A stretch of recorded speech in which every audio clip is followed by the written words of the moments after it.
নেই এসে আগে আমার সাথে কথা কইবি। চারদিক থেকে নানা কথা আমার কানে এসে, কিন্তু আমি তোর কাছ থেকে আগে সব জানতে চাই। আর বড় মার জ্ঞান ফিরেছে, তেনার সঙ্গে দেখা করিস, ঘরের মধ্যেই আছে।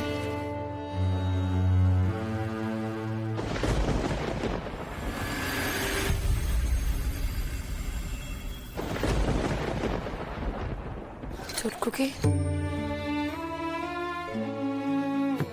যা, মেজুকুকে তোরাও এবার নিয়ে ধুয়ে কাপড় পাল্টে নে। লাল পেরে কাপড় রাখা আছে, সুবলা দিদি গুছিয়ে দেবেন। যা, আর বিআই মশাইকে কল, তেনার জন্য কল ঘরে জল তুলে রাখা আছে।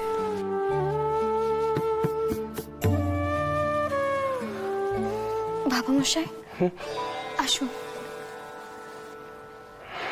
বৌমা, তোমায় কি বলি বলো তো? আমার নিজের বেটাই শ্মশানে আজ যা কাণ্ড করলো, তারপর তো লজ্জা আমি আর মুখ দেখানোর অবস্থায় নেই। আচ্ছা বাবা মশাই, তিনি কোথায়? এখনো ফিরলেন না যে? জানি না। দেখুন সম্পূর্ণ এপিসোড জি5 এ।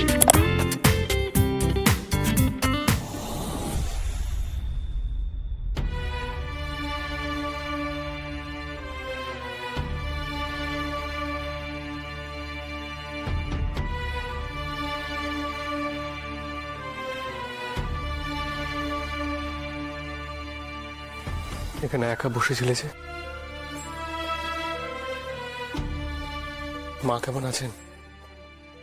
মাধব বা কেউ ডাকতে ডাকতে গেছে? আমি শ্মশান থেকে ভাবলাম সোজা মেডিকেল কলেজেই চলে যাব। ডাক্তারের প্রয়োজন হয়নি, তার আগেই মায়ের জ্ঞান ফিরেছে। আর মা এখন ঘরেই আছে, অনেকটা সুস্থ। কি বলছো? মায়ের জ্ঞান ফিরে এসেছে? এ তো ভালো খবর। মা সব শুনেছেন? সব? এর অর্থ কি? কোন কথা কইছেন আপনি? এই যে বাবা মশাই দাহ হয়ে গেছে। হ্যাঁ, মা শুনেছে। আর কিছু শোনেননি? কি জানতে চাইছে? আপনি যে জোর করে মুখাগ্নি করেছেন, এই বিষয়ে মায়ের কি মনে হয়েছে? এই তো, আর নিজে গিয়ে শোধন নেই। আমি ঠিক করতে পারবো না। আমি আপনার জন্য গরম জল করে রেখেছি, আগে নিয়ে ধুয়ে আসুন। জগদম্বা, তুমি আমার উপর রাগ করেছো? আমার আর রাগের কি হলো? আপনি যা ভালো বুঝেছেন তাই করেছেন। সকলে শ্মশান থেকে ফিরলেন, আপনি ফিরলেন না, কোনো খবরও পাঠালেন না। আমি চিন্তা করলুম কি না করলুম, তাতে কি বা এসে গেল? 10 জনে 10 কথা কইছে, এর মধ্যে কোনটা ঠিক কোনটা ভুলে আমি জানলুম কি না জানলুম, তাতেই বা কি এসে গেল? বাবা মশাই চলে গেলেন, মায়ের এমন অবস্থা, বড় মার কোনো খোঁজ নেই। সম্পত্তি নিয়ে এক একজন এক এক কথা কইছে, আর এর মধ্যে আমার পাশে কেউ নেই। আপনার তো মনেও নেই বাড়িতে কেউ একজন অন্তত আপনার জন্য অপেক্ষা করে বসে আছে। তাহলে এখন আপনি এসব প্রশ্ন কেন করছেন? আমি রাগ করে অভিমান করে দুঃখ পাই, তাতে তো আপনার কিছু এসে যায় না। বিশ্বাস করো, আমি সবার সঙ্গে ফিরে আসছিলাম, কিন্তু হঠাৎ ভয় হলো সবাই যদি আমাকে ভুল বোঝে। আমি বাবা মশাইকে বললাম যে কে কি ভাবলো আমার তাতে কিছু যায় আসে না, আমি পরোয়া করি না। তারপর যখন সব শেষ হয়ে গেল, আমার একটু ভয় করলো জানো। তোমার কথা মনে হলো, মায়ের কথা মনে হলো। যদি তোমরা আমাকে ভুল বোঝো,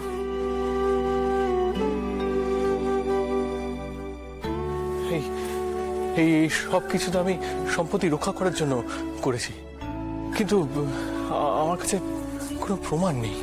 আচ্ছা আচ্ছা, কেউ আমার বিষয়ে কিছু মাকে বলেছেন? তুমি জানো? তুমি কিছু শুনেছো? হ্যাঁ,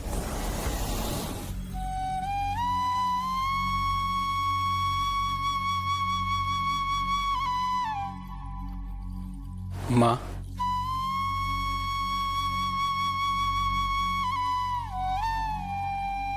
এখন শরীর কেমন আছে আপনার?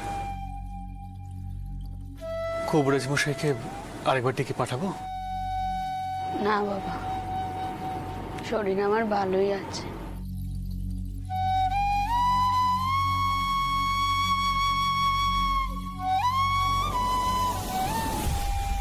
বাবা মশাইয়ের দাহ কার্য শেষ হয়ে গেছে। আমি খুব চেয়েছিলাম আপনার জ্ঞান ফেরা পর্যন্ত বাবা মশাইকে বাড়িতেই রাখতে, কিন্তু যা হয়েছে ভালোই হয়েছে মতো। আমার জ্ঞান কখন ফিরবে তা তো আর কারোরই জানা ছিল না।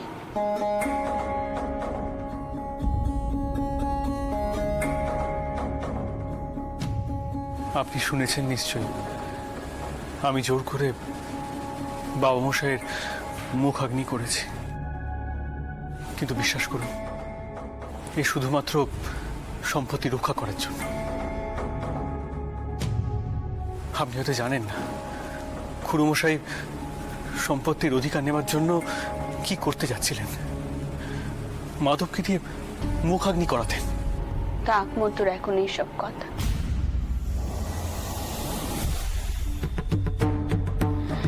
বিষয়ে আশয়ের আলোচনা আমার আর ভালো লাগছে না মতুর শুনতে। যে এত বড় কারবার এইসব তৈরি করলেন, তিনি যখন সবকিছু ফেলে রেখে চলে গেলেন, তখন বিষয় বীজ দিয়ে কি হবে বলো তো মতুর?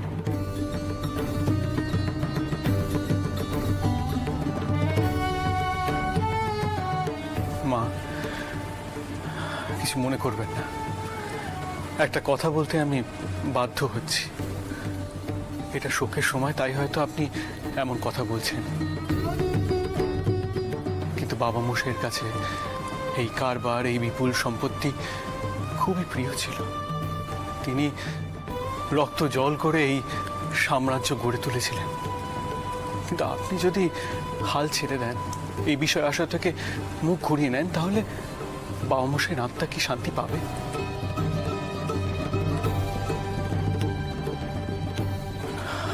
বাবা মশাই তো আপনার উপরই ভরসা করতে চেয়েছিলেন শেষ সময়। দেখো মতুর, তিনি কিভাবে কি কি চিন্তা করে এই এত বড় কারবার তৈরি করেছিলেন তা আমি খুব ভালো করে জানি। তেনার কাছে সবার আগে ছিল মানুষের কল্যাণ, কিন্তু তিনি চোখ বুঝতে না বুঝতেই তো সেই কল্যাণের কোনো চিহ্নই আমি দেখতে পেলুম না। আমি এখনই ভিখারি রওনা হব।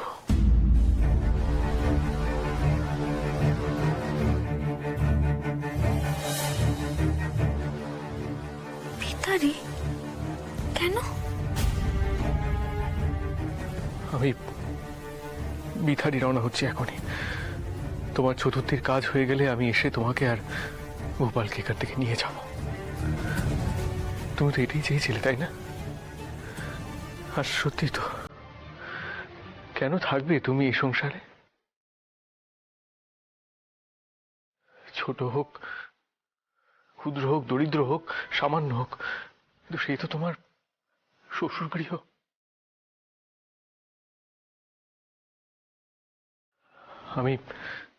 আমি তোমার আর ভূপালের ভার নিতে পারি, তোমাদের খুব সুখে রাখবো, তুমি দেখে নিও। শুধু আরেকটু ভরসা রেখো আমার উপর। আজই যাবেন? না হয় একসাথেই যেত। না, আমাকে এখনই যেতে হবে জগদম্বা। এখানে আমার আর থাকা চলে না। মাকে তুমি সময় করে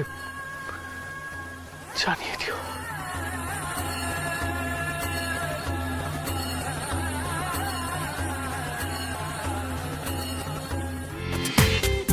দেখুন সম্পূর্ণ এপিসোড জি5-এ।